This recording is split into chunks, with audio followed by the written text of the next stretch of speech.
मैं राष्ट्रीय संघर्ष समिति EPS 95 का राष्ट्रीय अध्यक्ष हूँ और आज यहाँ हमारे जतिंदर वीर सिंह जी जो पंजाब के हमारे NSA के अध्यक्ष है, उनके कहने पर, श्यामलाल जी की हमारे कोऑर्डिनेटर, उनके कहने पर आज यहाँ पर पंजाब में पटियाला में हमारा पंजाब राज्य का अधिवेशन हुआ। उसमें कई राज्यों के नेतागण हमारे आए, हरियाणा के अध्यक्ष राजकुमार त्यागी जी और भी बाकी लोग यहाँ पर आए हैं, सुरेंद्र सिंह जी जो उत्तराखंड के अध्यक्ष है, और काफ़ी लोग यहाँ पे आए थे, हज़ारों की संख्या में लोग थे। देखिए, EPS 1995 एक स्कीम कामगारों के लिए बनाई थी। जब भारत में लिबरल इकोनॉमी शुरू हुई 1991 में, तो ये एक्सपेक्टेड था कि कई कंपनियां आएगी और कई कंपनियां आने के बाद उन कंपनियों में काम करने वाले जो कामगार हैं उनका हॉपिंग होगा, मतलब इस कंपनी से उस कंपनी में 2 साल, वहाँ 4 साल। तो उनकी सामाजिक सुरक्षितता बना के रखने के लिए एक स्कीम जरूरी थी जो सरकार ने लाई। उस स्कीम में बहुत अच्छे प्रावधान थे। 27,000 पेंशन देने का वादा था। हस्बैंड मरने के बाद बीवी को भी 27,000 का वादा था।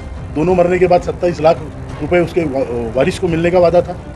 और बाद में धीरे धीरे सारे प्रावधान निकाले गए और आज जो लोगों को पेंशन मिल रही है वो 300 रुपये से 3,000 रुपये तक मिल रही है। 3,000 जो अभी लेटेस्ट रिटायर्ड हुए उनको। तो ये जो है, मतलब ये स्कीम पूरा उसका कचरा कर डाला। सवाल स्कीम का नहीं है, इतने सारे लोगों ने जिन्होंने जिंदगी भर कॉन्ट्रीब्यूशन किया, वो बुढ़ापे में जब 58-60 साल के हो गए तो उनको कोई पैसा ही नहीं। उन्होंने दिया हुआ पैसा गया कहाँ? 541 रुपये अगर कोई भरता है तकरीबन 30-35 साल, तो पोस्ट में RD भी डालो आप, तो देखो क्यूमुलेटिव इंटरेस्ट कितना होता है। क्यूमुलेटिव इंटरेस्ट से इसका कितना अमाउंट बढ़ता है। आज की तारीख में लोगों के पास एक तो बच्चे पालते नहीं, बुढ़ापे की समस्याएं बहुत बढ़ चुकी है। हमारी संस्कृति का विषय है मातृ देवो भव पितृ देवो भव। यहाँ संस्कृति क्या, बूढ़े के पास पैसा नहीं तो उसको कोई पालने वाला नहीं है। जिस आदमी ने पहले जिंदगी भर पैसा कमाया तब तो इज्जत थी, आज 1,000 रुपये ला रहा है तो घर में इज्जत नहीं। अभी 1,000 रुपये सरकार ने बीच में की 2014 में। मैं बता रहा हूँ 23 लाख लोगों को आज तक 1,000 रुपये नहीं मिलते हैं। ये बहुत बड़ी देश की समस्या है। ये पॉलिटिक्स से परे है, उसके ऊपर है। ये कोई पार्टी या अपोजिशन की समस्या नहीं है, ये मेरे देश की, हमारे देश की समस्या है। और ये हमें भी शर्म आती है कि अपने देश में अपने माँ बाप अगर इतने नासाज होकर जी रहे हैं तो वो तो हमारे लिए भी शर्म की बात है, सबके लिए।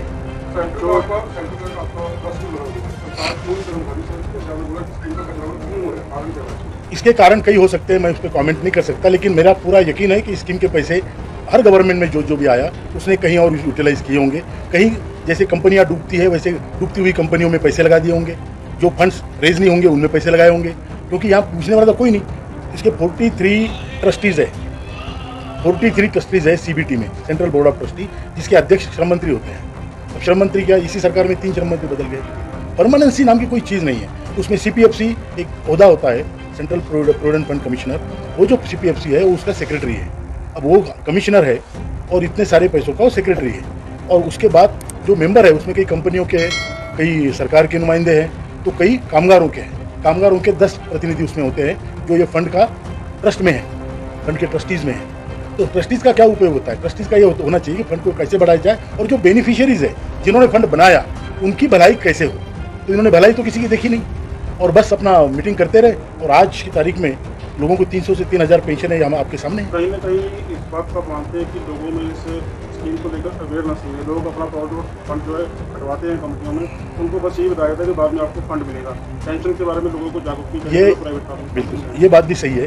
लोगों में इतनी जागरूकता नहीं थी और लोगों को इतना छोटा छोटा ध्यान रखने का, ये आज समस्या बड़ी है। जब कार्यरत होते हैं तो 200-400 रुपये, लेकिन आज की तारीख में बहुत बड़ी समस्या है। ये काम था ट्रेड यूनियनों का, जिनके प्रतिनिधि वहाँ पे हैं, उनका ये काम था कि लोगों को अवेयर करें और लोगों को बताएं और वहाँ उनकी इंटरेस्ट को बना के रखें। एक कामगार जो काम कर रहा है दिन रात बेचारा, उसको क्या मालूम दिल्ली में क्या हो रहा है। लेकिन ये ट्रेड यूनियनों का काम था जो उन्होंने ठीक से नहीं किया, और सरकारों का भी काम था। ये सरकार मतलब अभी हमारा ही तो रिप्रेजेंटेटिव है, अरे भाई उन्हीं के तो लोग हैं, उन्हीं के देश बनाने वाले लोग हैं। ये पूरे उद्योग क्षेत्र के कर्मचारी हैं, पूरा उद्योग, प्राइवेट उद्योग हो, निम्न सरकारी, सेमी गवर्नमेंट हो, सरकारी हो, राज्य सरकार हो, केंद्र सरकार, मतलब हिंदुस्तान एरोनॉटिक्स लिमिटेड, ONGC से लेके तो शिपयार्ड से लेके तो बीड़ी कामगार तक, सभी पूरा कोऑपरेटिव सेक्टर, पूरा परिवहन, अब इसमें पूरे दूध व्यवसाय, ये सारे इसमें आते हैं। तो इनका भला देखना, ये तो सरकार की भी जिम्मेदारी पहले से।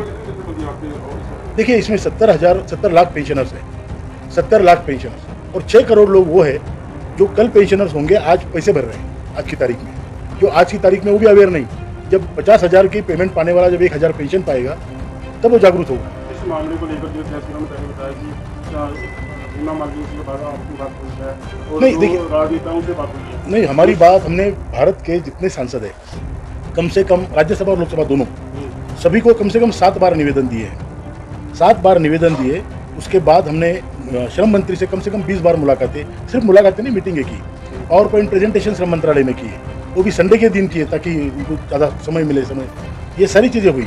फिर प्रधानमंत्री जी ने हमें मुलाकात का मौका दिया, उसके लिए अगुवाई जो की, जो आदरणीय हेमा मालिनी जी ने की। तो आदरणीय प्रधानमंत्री जी ने बुला के हमारी पूरी बात सुनी, उनके समझ में आई पूरी बात। आधा घंटा तकरीबन उन्होंने सुना। उसके बाद में उनकी मुलाकात को कितना समय होगा? ये हुई थी 4 मार्च 2020 को। और मैंने ये भी देखा, मेरे साथ हमारे महासचिव जी थे वीरेंद्र सिंह जी और बाकी भी लोग थे। तो हम वहाँ गए तो उन्होंने पूरी बात सुनने के बाद उनकी आंखों में नमी थी। मैं बता रहा हूँ, मैं ओपनली बता रहा हूँ, हम तो आंदोलन कर रहे हैं। नमी थी। उन्होंने ये कहा कि भाई ये काम बहुत इंपॉर्टेंट है, जितेंद्र सिंह जी, ये काम जल्दी से जल्दी होना चाहिए। इनकी जो भी मांगे है तुरंत पूरी लिख लो। 2 साल के बीच तक हाँ, तो अभी 2 साल में हम तो चाहते हैं कि तुरंत हो जाए, बल्कि डिक्लेयर करे, बात का बात में देखते रहें। सरकार गारंटी रहे, हमारा पैसा हमको वापस दे दे।